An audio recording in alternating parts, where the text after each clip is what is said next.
अस्सलामु अलैकुम वरहमतुल्लाहि वबरकातुहू।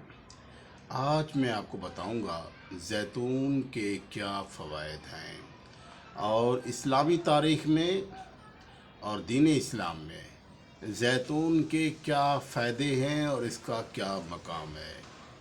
कुरान हकीम फ़ुरक़ान मजीद की सूरह नहल में इसका तज़किरा मिलता है।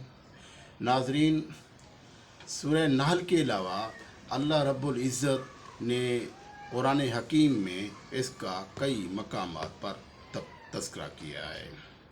सूरह इनाम में भी ये 2 बार इसका तज़किरा मिलता है।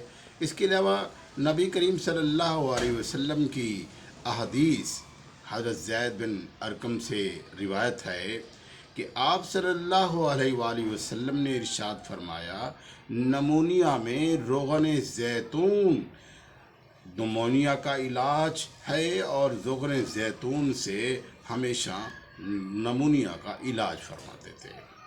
नाज़रीन, नबी करीम सल्लल्लाहु अलैहि वसल्लम के फरमान एक हज़रत उमर बिन अल-ख़त्ताब से मरवी है, ज़ैतून का तेल खाया करो, ज़ैतून का तेल खाया करो और बदन पर भी लगाया करो, क्योंकि मुबारक दरख्त से निकलता है।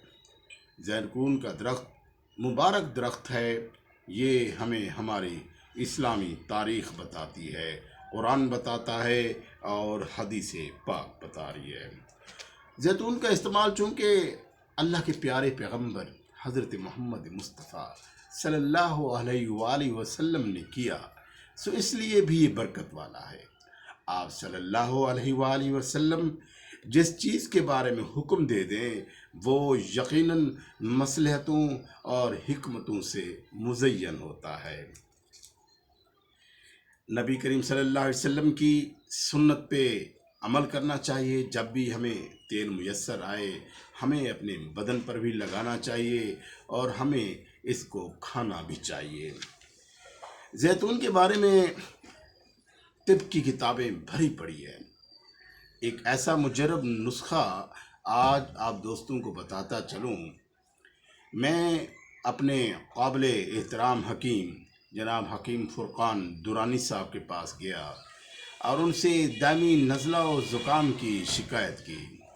फरमाया, ये तो बीमारी है ही नहीं, ये तो बीमारी हमारे ख़ानदान में किसी को है ही नहीं। हज़रत क्या इस्तेमाल करते हैं, कौन सा ऐसी तरतीब है, ऐसा नुस्खा है जिससे बीमारी आपके घर में वारिद ही नहीं हुई।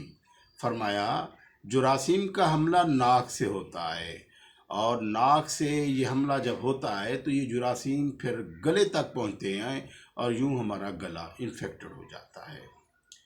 तो फरमाया कि हम अपने घरों में ज़ैतून का तेल रखते हैं और बच्चों के और बड़ों के नाक में एक एक कतरा टपका देते हैं ज़ैतून का तेल, जिससे क्या होता है, जुरासीम नथनों से दाखिल नहीं हो सकते। क्या नथने तर हो जाते हैं, लुब्रिकेट हो जाते हैं, उसकी दीवारें तेल से मुज़य्यन हो जाती हैं। ऐसे में जुरासीम का वहाँ से अंदर दाखिल होना नामुमकिन हो जाता है। तो तब से लेकर अब तक मैंने इसी नुस्खे कीमिया को पकड़ा और इसको इस्तेमाल किया। मैं बहुत दावे के साथ कह सकता हूँ कि हमारे घर में अब ज़ैतून के आने से, ज़ैतून के तेल के आने से अल्हम्दुलिल्लाह ज़ुकाम भाग चुका है। आप अपने बच्चों के लिए इसको घरों में रखें, बड़ों के लिए अपने इसको घरों में रखें, यकीनन आपके लिए ये एक नेमत साबित होगा। नाज़रीन, ज़ैतून के बहुत सारे फ़ायदे हैं। अब यहाँ इन फ़ायदों का तज़किरा मैं किस्तवार करूँगा। आज